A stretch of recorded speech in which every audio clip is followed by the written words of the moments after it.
Assalamu alaikum, how are you? I hope you will be fine. This is Maqsood Ali, an English language teacher. I welcome you to my YouTube channel, English with Maqsood.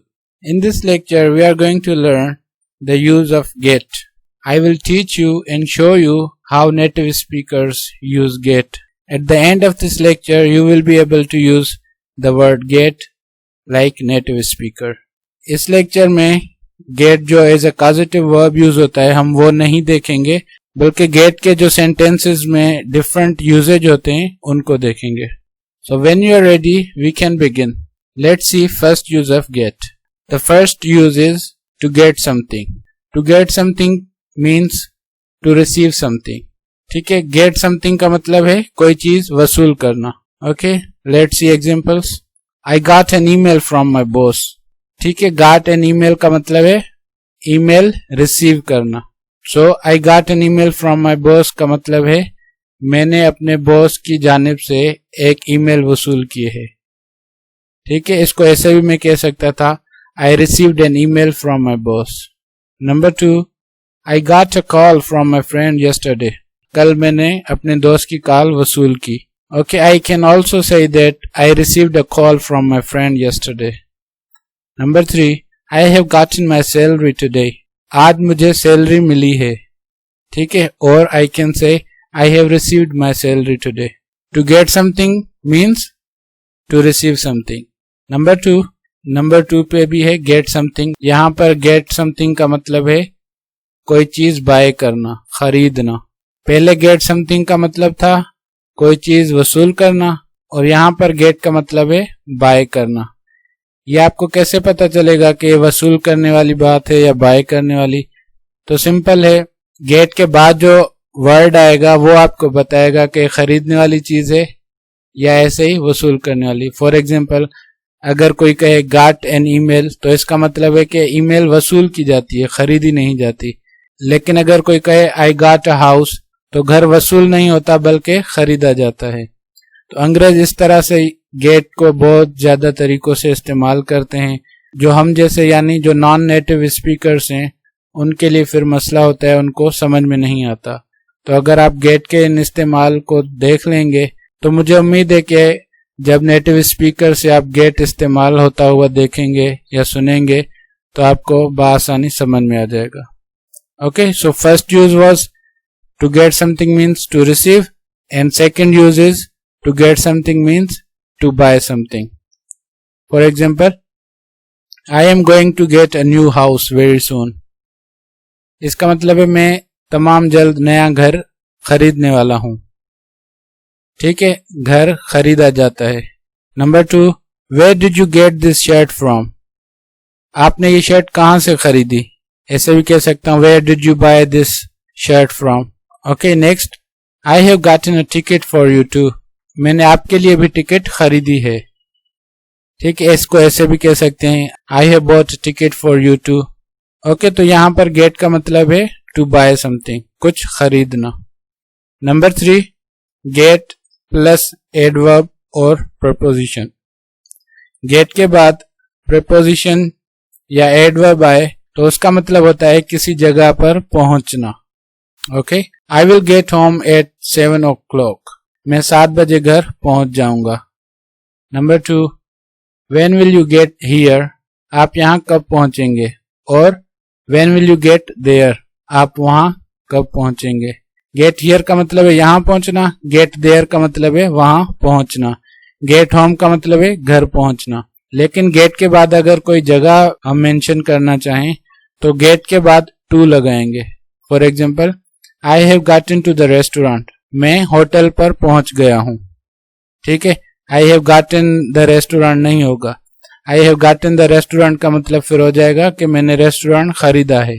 तो gate के बाद अगर कोई आप place लगाना चाहें तो get to होगा.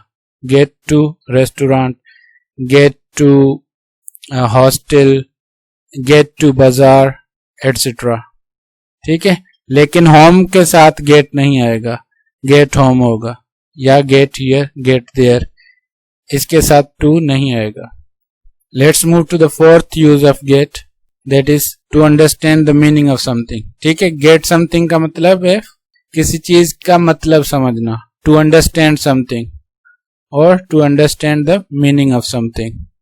For example, I am sorry, I did not get it. माजरत के साथ मुझे यह समझ में नहीं आया.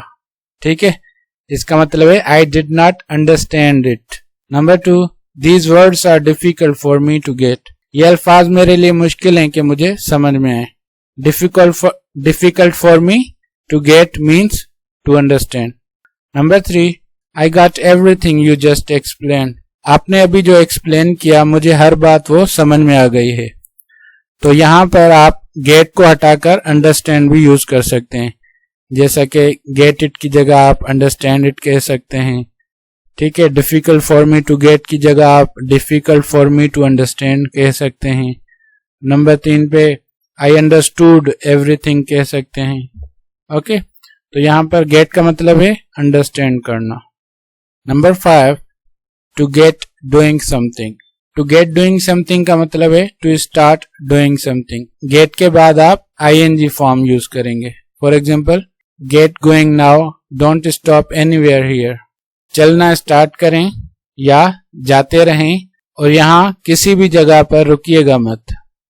Number 2, he got talking and never stopped unless I asked him. इसका मतलब है उसने बोलना शुरू किया और रुकने का नाम ही नहीं ले रहा था जब तक कि मैंने उसको बोला नहीं. सी, गेट के बाद आईएनजी फॉर्म लगाएंगे. got talking, get going. Okay, number 3, you should get working now. आपको अभी काम स्टार्ट करना चाहिए. Okay, get plus ING form जब आ जाए तो इसका मतलब होगा start doing something. Number 6, to get somebody. To get somebody means to catch somebody. किसी को पकड़ लेना. For example, get him and teach him a lesson that he can't forget in his life.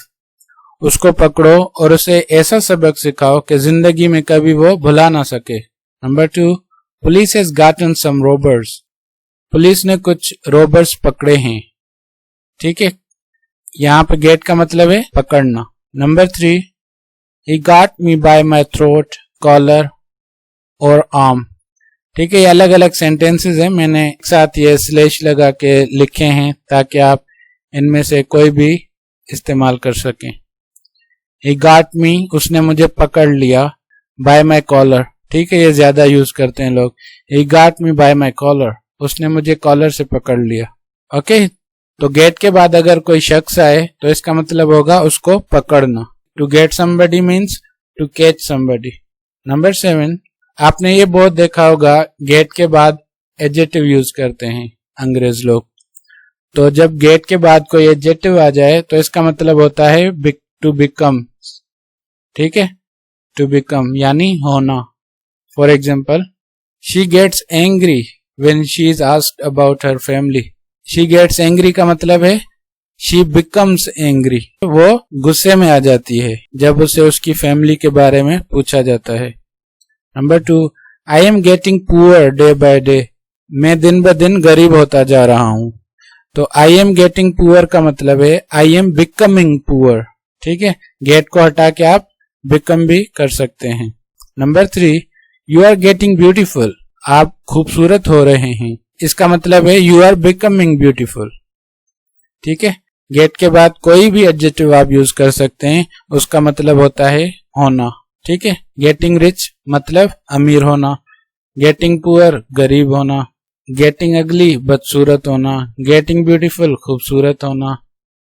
Getting happy खुश होना.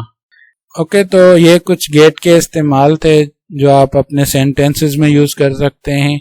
इसके अलावा gate को positive verb के तौर पे भी इस्तेमाल किया जाता है जो मैं आने वाले लेक्चर्स में एक्सप्लेन करूंगा.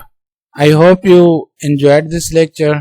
If you enjoyed this lecture, like this lecture, and if you are new on my channel, subscribe to my channel and press the bell icon so that you get future notifications when I upload new lectures. So see you in next lecture with another interesting topic. Till then, Allah Hafiz.